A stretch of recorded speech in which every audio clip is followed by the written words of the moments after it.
लेकिन सेलिब्रेशन रोकते हुए नीले बालों वाला लड़का पूछता है कि जब सब खत्म हो जाएगा तब वैक्सीन्स कौन खरीदेगा।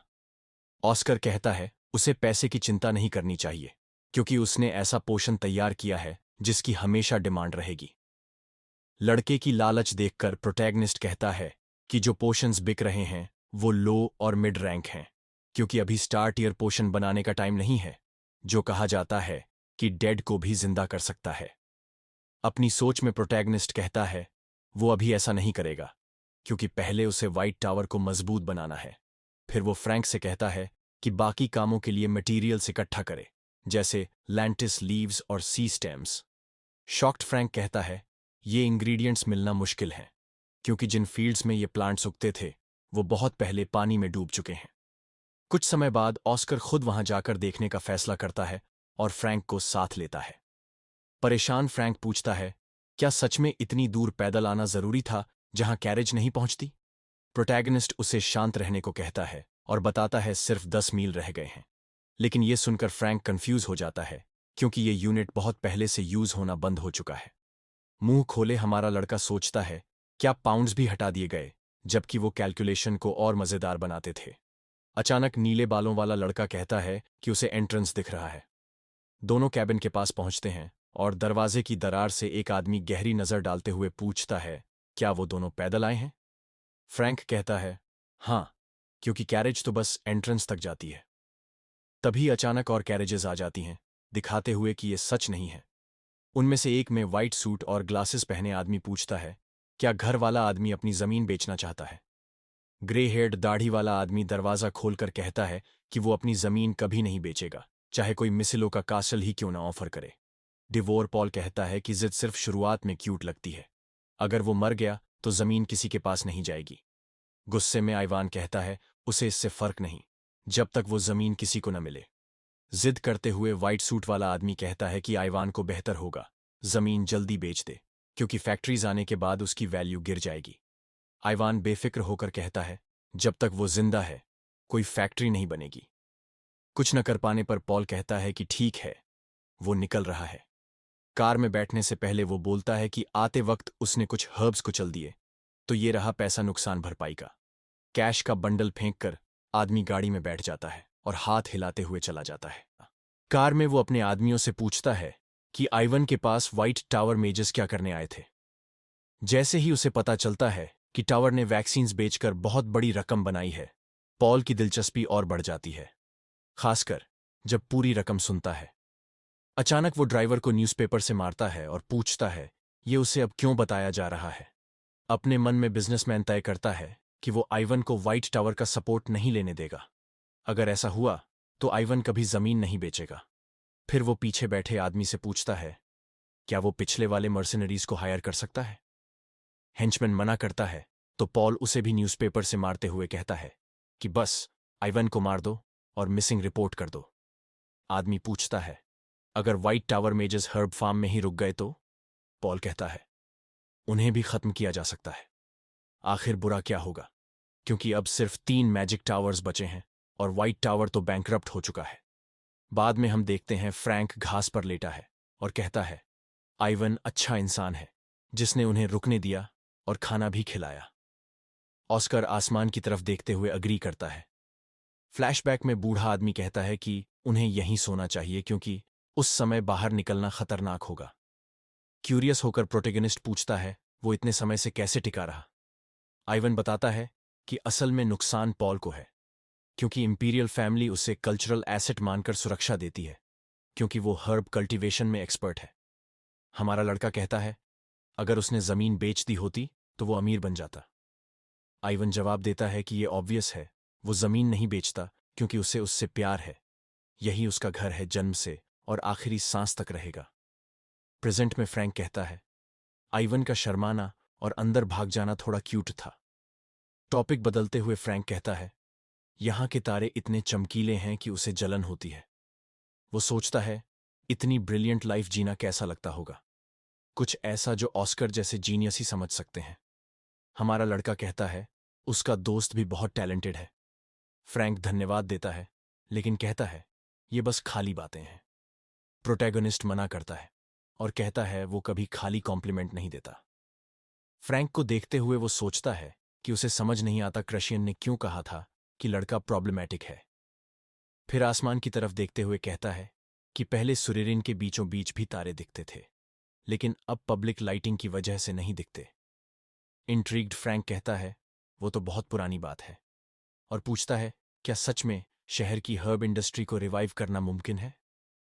मुस्कुराते हुए ऑस्कर कहता है उसे भरोसा है, लेकिन डिटेल अगली सुबह आइवन से डिस्कस करनी होगी। अचानक प्रोटेगनिस्ट का ध्यान किसी चीज पर जाता है और वो तुरंत मुड़ता है, जिससे ब्लू हेयर्ड फ्रैंक डर जाता है। हमारा लड़का कहता है कि अब कंपनी आ गई है, और सोचता है कि क्योंकि फ्रैंक ने महसूस नहीं किया तो ग्रुप के इरादे अच्छे नहीं होंगे। वो फ्रैंक से कहता है उठो और प्रिपेयर हो जाओ अपने गेस्ट्स का स्वागत करने के लिए। इसके बाद हम देखते हैं एक ग्रीन हेयर्ड लड़का भागते हुए आ रहा है और डिवॉर्पो के ऑर्डर्स पर शिकायत कर रहा है। हरे बालों वाला लड़का मिशन को आसान समझते हुए घर के अंदर जाने की बात करता है, लेकिन तभी ऑस्कर अचानक अपनी जादुई तकनीक विंड बुलेट चलाता है और उसके सिर पर सीधा वार करता है। शीट से बाहर निकलते हुए ऑस्कर कहता है ये स्पेल सच में काम का है, क्रशिन ने ही इसे लिखा था। दरवाजे से बाहर आते हुए वो कहता है अब सिर्फ 3 बचे हैं, मगर तुरंत महसूस करता है कि असल में सिर्फ 2 बचे हैं। जैक हैरानी से पूछता है उसने मैक्स के साथ क्या किया। ऑस्कर चुप रहने का इशारा करके कहता है कि वो तो सो रहा है और शायद अब कभी न जागे।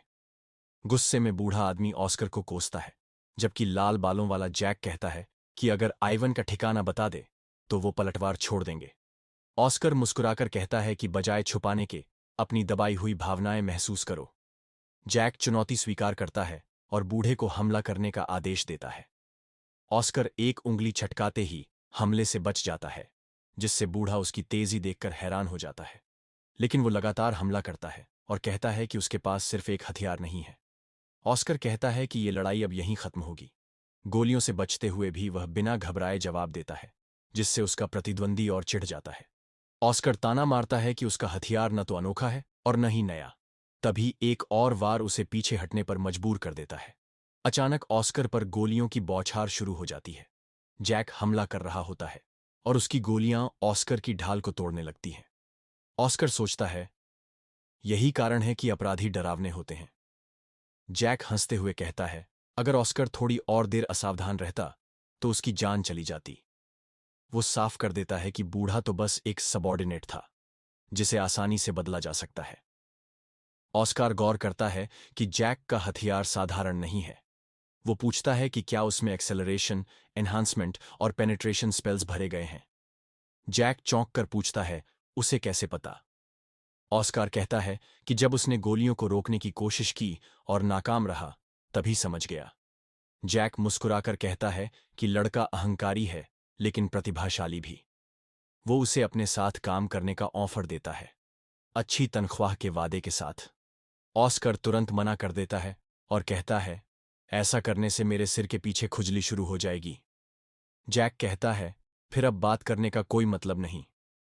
ऑस्कर बार्ड के पीछे छिपकर सोचता है कि ये आदमी और पिछले टॉवर मास्टर किस तरह की स्थिति में है।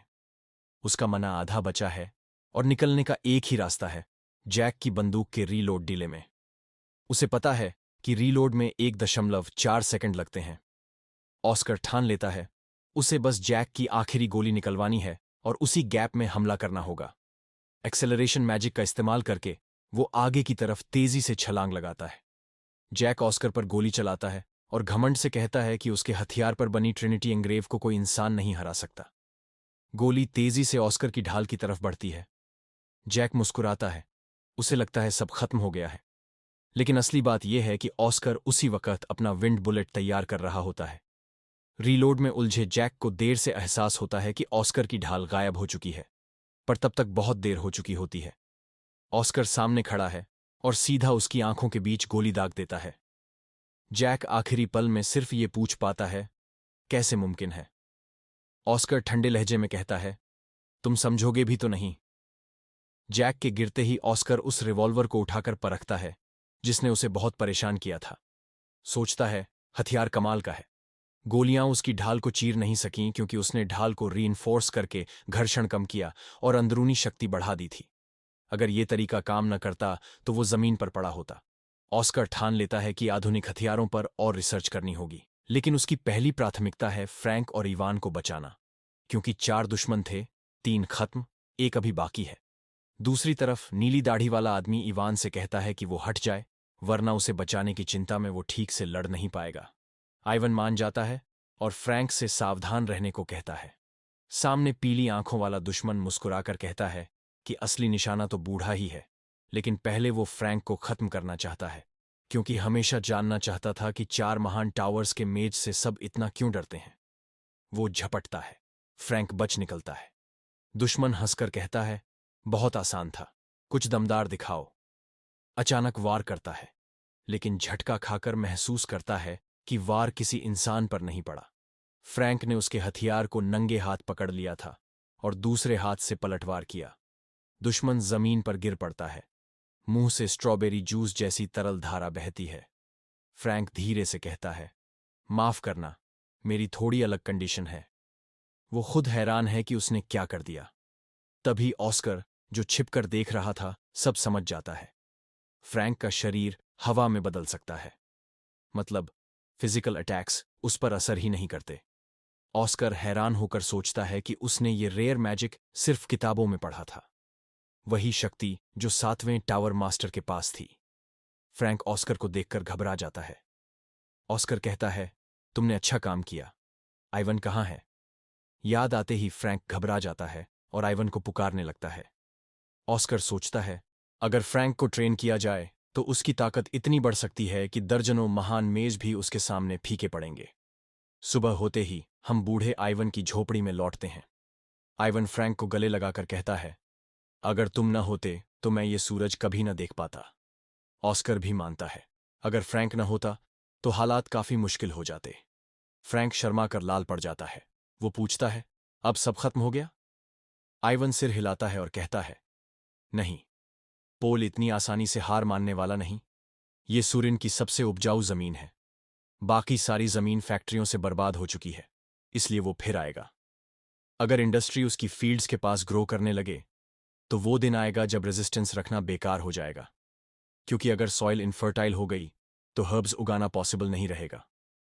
ऑस्कार फिर पूछता है कि क्या आदमी व्हाइट टावर से इतना लॉयल सिर्फ इसलिए है क्योंकि उसने 4th मास्टर रेनॉल्ड से कोई प्रॉमिस किया था।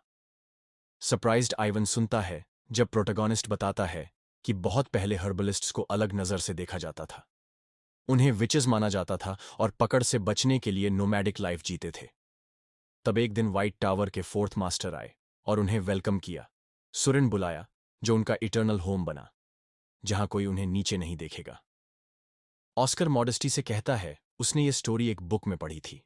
आइवन मुस्कुराकर कहता है कि उसके बाद कॉन्टिनेंट भर के हर्बलिस्ट्स सुरिन आने लगे और व्हाइट टावर ने उन्हें घर और अपनी कम्युनिटी पर गर्व दिया। इसी वजह से वो उन्हें कभी छोड़ नहीं सकता। प्रोटैगनिस्ट झुककर उसका शुक्रिया अदा करता है और कहता है कि व्हाइट टावर अब से हमेशा उसके साथ खड़ा रहेगा। आइवान फिर कहता है कि अगर उसके साथ कुछ हुआ तो इंपीरियल फैमिली एक्ट करेगी, पर यह क्लियर नहीं कि वो टाइम पर पहुंचेंगे या नहीं। ऑस्कर कहता है, टेंशन मत लो, क्योंकि इंपीरियल फैमिली लाइट की स्पीड से मूव करेगी, क्योंकि उसी दिन उसका उनसे वैक्सीन अग्रीमेंट साइन करने का मीटिंग है। इसी बीच पी के ऑफिस में किसी के चीखने की आवाज आती है। डार्क यूनिफॉर्म्स में खड़े लोग किसी को रोक रहे हैं। पोल के सामने खड़े हैं imperial ministry of internal affairs के senior superintendent Walker. White suit पहना आदमी जमीन पर पैनिक में पड़ा है। वॉकर उसे बताता है कि वो अरेस्ट में है, अटेम्प्टेड मर्डर, ब्लैकमेल और कई क्राइम्स के लिए। पॉल चिल्लाता है कि वो इनोसेंट है और ये मिस्टेक है। वॉकर जवाब देता है कि फैसला वो करेंगे। पॉल समझता है कि वो अकेले हैंडल नहीं कर सकता और किसी खास को कांटेक्ट करना जरूरी है। टाइम बाय करने के लिए वो सिगार पीने की परमिशन मांगता है, पर डिनाई हो जाता है। वॉकर ऑर्डर्स देता है कि उसे हैंडकफ करके बाहर ले जाओ। डेस्परेट पोल चिल्लाता है कि ये मिस्टेक है और पूछता है क्या वॉकर जानता है उसके पीछे कौन है। वॉकर कामली कहता है कि नहीं, लेकिन अगर है तो वो एम्परर से भी स्ट्रॉन्गर होना चाहिए। पॉल रेजिस्ट करना छोड़ देता है और अरेस्ट एक्सेप्ट करता है। वॉकर सिगार पीता है और कहता है कि क्रिमिनल्स की टेस्ट भी अच्छी होती है। गार्ड पूछता है कि इतनी जल्दी अरेस्ट किसके ऑर्डर से हुआ। वॉकर बताता है, ऑर्डर टॉप से आया, क्योंकि एम्परर व्हाइट टावर को लव करता है, लेकिन ये एडल्ट मैटर है। विंडो से बाहर देखते हुए आर्मी चीफ पूछता है कि उसके सुपीरियर को अभी भी टावर से इतना अफेक्शन क्यों है, जबकि उसके पास कैपेसिटी या राइट नहीं है इतने स्पेशल ट्रीटमेंट का। बिना विंडो से नजर हटाए वॉकर पूछता है, डोअन की एज कितनी है? यंग मैन जवाब देता है, 23। मतलब 20 साल पहले वो 3 साल का था और वॉकर 12 साल का, यानी विटनेस करने लायक। वही मोमेंट जब ह्यूमैनिटी को ट्रू फ्रीडम मिली डीमंस के खिलाफ वॉर जीतने के बाद, सिर्फ व्हाइट टावर की वजह से। इसी कारण उसके सुपीरियर्स अब भी उम्मीद रखते हैं टावर से। टर्निंग अराउंड वॉकर बताता है कि मिशन अभी खत्म नहीं हुआ, उन्हें वेस्ट जाना होगा और बुल्फ रिवर के पास फैक्ट्रीज को ऑर्डर देना होगा ताकि वो इलीगली पोल्यूटेंट्स डंप न करें। वॉकर अपने थॉट्स में रिवील करता है कि उसने ये स्टॉप बस इसलिए ऐड किया क्योंकि वो व्हाइट टावर को अच्छे से नहीं जानता, लेकिन ये उसका तरीका है वहां के मेजर्स का शुक्रिया करने का, जिन्होंने गनस्लिंगर जैक की गैंग से डील किया था। सीन वापस टावर में आता है जहां ऑस्कर और फ्रैंक विक्ट्री सेलिब्रेट कर रहे हैं। प्रोटैगनिस्ट कहता है कि वो टावर के वाइस मास्टर से मिलने जा रहा है और पूछता है क्या उसका दोस्त साथ आना चाहेगा। फ्रैंक हल्का शॉक्ड होता है और बहाना बनाकर कहता है उसका अपॉइंटमेंट है और गुड बाय बोलकर चला जाता है। हैमिल पास आता है और पूछता है क्या उसने ब्लू हेयर्ड लड़के को कुछ सेकंड पहले देखा। ऑस्कर कंफर्म करता है और बताता है क्या हुआ। ओल्ड मैन मुस्कुराकर कहता है कि ऑस्कर ने इस बार बड़ा काम किया है और वो अपने क्वार्टर्स में मिशन डिटेल सुनना चाहेगा। ऑस्कर कहता है वो वैसे भी वहीं जा रहा था। दोनों टावर की ओर बढ़ते हैं। प्रोटैगनिस्ट जल्दी महसूस करता है कि कुछ गड़बड़ है। हैमिल पूछता है क्या उसने फ्रैंक के बारे में कुछ सुना। ऑस्कर मना करता है और पूछता है क्या हुआ। हैमिल बताता है कि उसे सीरियस फैमिली से मैसेज आया है कि वो फ्रैंक को एक्सेप्ट करते हैं। ऑस्कर कंफ्यूज्ड होकर पूछता है क्या फ्रैंक ने व्हाइट टावर छोड़ने के लिए अग्री कर लिया। हैमिल कहता है उसे डिटेल्स नहीं पता, क्योंकि मैसेज में लिखा था कि अब नेगोशिएशंस फ्रैंक से होंगी। नेक्स्ट सीन में ब्लू हेयर्ड लड़का अपने रूम में है जब कोई नॉक करता है। ऑस्कर अंदर आता है और पूछता है फ्रैंक कौन है। फ्रैंक सीरियस कमर्शियल एम्पायर की सबसे बड़ी कंपनी का यंगेस्ट सन। और वो क्या प्लान कर रहा है। फ्रैंक माफी मांगकर कहता है उसे कंपनी में लौटना होगा और किसी अननोन लड़की से शादी करनी होगी जो उसके फैमिली की मदद करेगी। ऑस्कर पूछता है क्या वो इससे ठीक है। फ्रैंक कहता है हाँ, लड़की प्रिटी है, काइंड है और नोबल फैमिली से है। ऑस्कर कहता है वो मैरिज की बात नहीं कर रहा, बल्कि मैजिक छोड़ने की बात कर रहा है। सूटकेस पैक करते हुए फ्रैंक कहता है कि वो कुछ कर भी नहीं सकता। उसने सोचा था कि वो स्पेशल है, लेकिन वो सबसे वीक टावर में आया बहुत हाई एम्बिशंस के साथ। वो खुद को सपोर्ट भी नहीं कर पा रहा, इसलिए उसे फैमिली की बात समझ आती है। ऑस्कर उसका ध्यान खींचता है। फ्रैंक पूछता है क्या ये इसलिए क्योंकि उसने व्हाइट टावर को वीक कहा। ऑस्कर कामली कहता है कि नहीं, वो टैलेंटेड है। फ्रैंक थैंक्स कहता है, लेकिन ऑस्कर इंसिस्ट करता है कि वो सीरियस है और पूछता है क्या वो कुछ ट्राई करना चाहेगा जिससे वो सरपेंट से आगे हो जाए। अचानक फ्रैंक का भाई डोर पर आ जाता है। फ्रैंक शॉक हो जाता है। आदमी कहता है उसके पास 5 मिनट हैं और वो नीचे इंतजार करेगा ताकि फ्रैंक अपना गुड बाय पूरा कर सके। ऑस्कर अचानक पूछता है कितना चाहिए तुम्हें ताकि ये ब्लू हेयर्ड लड़का यहीं रह सके। आदमी पलटकर पूछता है तुम कौन होते हो ये पूछने वाले। ऑस्कर अपना परिचय देता है कि वही है जिसने मेडिसिन बनाई है। फ्रैंक का भाई भी अपना नाम बताता है, ग्रैंक सीरियस, फैमिली का एल्डेस्ट सन। ऑस्कर बिना हेजिटेशन कहता है उसके पास एक डील है। ग्रैंक कहता है ये रेकलेस है, क्योंकि कोई बच्चा सीरियस फैमिली से डील नहीं कर सकता। ऑस्कर स्ट्रेट खड़ा होकर कहता है कि वो फ्रैंक को 2 साल में व्हाइट टावर का बेस्ट मेज बना देगा, जो फैमिली के लिए बहुत अच्छा होगा। ग्रैंक पूछता है कि फेलियर की स्थिति में पेनल्टी क्या होगी। प्रोटैगनिस्ट कहता है कि वो अगले 50 साल का वैक्सीन और फ्लू मेडिसिन उनकी फैमिली को दे देगा और टावर का वाइस मास्टर खुद नोटरी होगा। व्हाइट हेयर्ड ग्रैंक पूछता है कि वो फ्रैंक के लिए इतना सब क्यों कर रहा है, क्या ये सिर्फ फ्रेंडशिप की वजह से है। ऑस्कर काल्मली जवाब देता है कि ऑब्वियस बात है, फ्रैंक वर्दी है और उसे चाहिए ताकि व्हाइट टावर की रेप्यूटेशन वापस उसके पीक लेवल पर पहुंचे, वो भी 5 साल से ज्यादा में नहीं। ग्रैंक कहता है कि लड़का यंग है, लेकिन उतना नाइव नहीं लगता, बिजनेसमैन की तरह सोचता है। ऑफर अच्छा है, लेकिन वो एक कंडीशन ऐड करेगा, क्योंकि वो मनी से ज्यादा ट्रस्ट वैल्यू करता है और बिना किसी की वर्थ प्रूफ किए बिजनेस नहीं करता। इसलिए वो प्रपोज करता है कि ऑस्कर उसका गार्ड एक लेवल 5 नाइट के साथ ड्यूल करे, जिसमें Oscar sword IQ ability use नहीं कर सकता। ऑस्कर समझ जाता है कि ग्रैंक फ्रैंक को छोड़ना नहीं चाहता।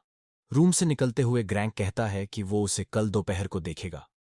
फ्रैंक पैनिक में ऑस्कर से पूछता है, अब क्या करें? क्या कैंसिल करने का ऑप्शन है? क्योंकि उसका भाई बस ऑस्कर को गुस्से में पिटते देखना चाहता है। लेकिन ऑस्कर काल्मली कहता है कि ड्यूअल जीतना पॉसिबल है और पूछता है, क्या वो मानता है कि लेवल 4 मेज जीत सकता है? फिर समझाता है कि एस्टैब्लिश्ड मेज को लेवल 3 से लेवल 4 पर 24 घंटे में पहुंचाया जा सकता है। और ग्रैंक ने यह नहीं कहा कि उसे अकेले जीतना होगा, बस एबिलिटीज प्रूव करनी होंगी।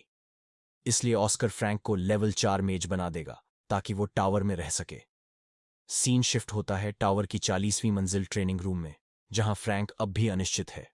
ऑस्कर आश्वस्त होकर कहता है कि बस प्राकृतिक शरीर पोस्चर रखो और आंखें बंद करके माना सर्कुलेट करो। अचानक फ्रैंक के हाथ ग्लो करने लगते हैं। ऑस्कर पास आकर स्ट्रेटेजिक पॉइंट्स दिखाता है जहां माना लॉस होता है सर्कुलेशन के दौरान। फ्रैंक डाउट से पूछता है, क्या सिर्फ इसे फिक्स करने से लेवल अप पॉसिबल है? ऑस्कर कहता है हाँ, और ये वो चीज है जिस पर सिर्फ 0.1% आर्केजेस ध्यान देते हैं, इसलिए उसे रोज सुबह प्रैक्टिस करनी होगी। फिर ऑस्कर उसे ढेर सारी एक्सप्लेनेशंस देता है। फ्रैंक कहता है उसने समझ लिया। ऑस्कर फिर कहता है कि उसे वही मैजिक दिखाओ जो उसने हर्ब फील्ड वाली फाइट में इस्तेमाल किया था। फ्रैंक अपोलोजाइज करता है और कहता है कि वो नहीं कर सकता, नॉट ट्रस्ट की वजह से बल्कि डर की वजह से। ऑस्कर इंट्रीग्ड होता है। फ्रैंक रिवील करता है कि वो लगभग मर गया था उस मैजिक के चलते। फैमिली के प्रेशर की वजह से उसने कुछ यूनिक ढूंढना चाहा और डिस्कवर किया कि वो अपने पूरे शरीर को विंड में बदल सकता है। वो सोचता था कि इससे वो बहुत पावरफुल बनेगा, लेकिन रेकलेस होकर जब उसने ट्राई किया तो कंट्रोल खो दिया और उसका माना पूरी तरह अनकंट्रोलेबल हो गया। उसकी किस्मत थी कि टावर मास्टर पास से गुजर रहे थे और उसे खत्म होने से बचा लिया, लेकिन सोल के 100 पीसेस में टूटने की सेंसेशन आज भी उसे हॉन्ट करती है। फील्ड वाली फाइट में उसने एबिलिटी इसलिए यूज की क्योंकि डेंजर में ये ऑटोमेटिकली एक्टिवेट हो जाती है और उसे पैथेटिक लगता है। ऑस्कर कहता है कि इसमें पैथेटिक कुछ नहीं है। बहुत सारे मेजेस इसी तरह की प्रॉब्लम्स फेस करते हैं और सिंपलेस्ट सॉल्यूशन है कि फ्रैंक माना को ऐसे कंट्रोल करना सीखे जो उसकी लेवल से इतना डिमांड न करे। फ्रैंक पूछता है, ऑस्कर फ्लोर पर क्या ड्रॉ कर रहा है? कहीं वो डीमन से पैक्ट करने की सोच तो नहीं रहा? ऑस्कर डिनाई करता है और बताता है कि वो दरअसल विंड स्पिरिट समन कर रहा है ताकि उसे फ्रैंक के शरीर में ट्रांसप्लांट कर सके। कुछ देर बाद फ्रैंक ट्राई करता है और विंड स्पिरिट को बुलाने की कोशिश करता है। वो जोर से चिल्लाता है, लेकिन कुछ नहीं होता। ऑस्कर कहता है कि उसकी स्पिरिट्स के साथ एफिनिटी बहुत पूर है। फ्रैंक कहता है उसे हल्की ब्रीज महसूस हुई। ऑस्कर काल्मली कहता है कि वो उसकी साइड की हवा थी, लेकिन कहता है डिसअपॉइंटेड मत हो, स्पिरिचुअल एफिनिटी इंसानों में रेयर है। डेस्परेट होकर फ्रैंक पूछता है, अब क्या करेगा अगर वो स्पिरिट समन भी नहीं कर सकता?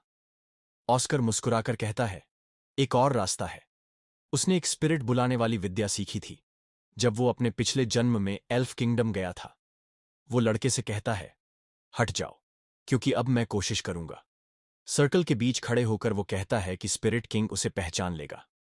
पता चलता है कि पहले ये विधि ट्रेनिंग रूम में नहीं, बल्कि दुनिया के सबसे बड़े पेड़ के सामने होती थी। स्पिरिट को बुलाते ही तेज आंधी चलने लगती है, जिससे फ्रैंक को अपना चेहरा हाथों से ढकना पड़ता है। अचानक हवा का स्पिरिट सामने आता है और कहता है कि 27 साल बाद ऑस्कर ने उसे बुलाया है। ऑस्कर कहता है कि वो कॉन्ट्रैक्ट करना चाहता है और पूछता है, क्या स्पिरिट को कुछ चाहिए? स्पिरिट कहता है इतनी औपचारिकता की जरूरत नहीं और पूछता है, क्या लड़का सबसे ऊंचे लेवल वाले स्पिरिट सेलेस्टाइन से दोस्ती का बंधन बनाएगा? प्रोटैगोनिस्ट मना करता है और कहता है कि स्पिरिट उसे नहीं, बल्कि उसके पीछे खड़े लड़के को चाहिए।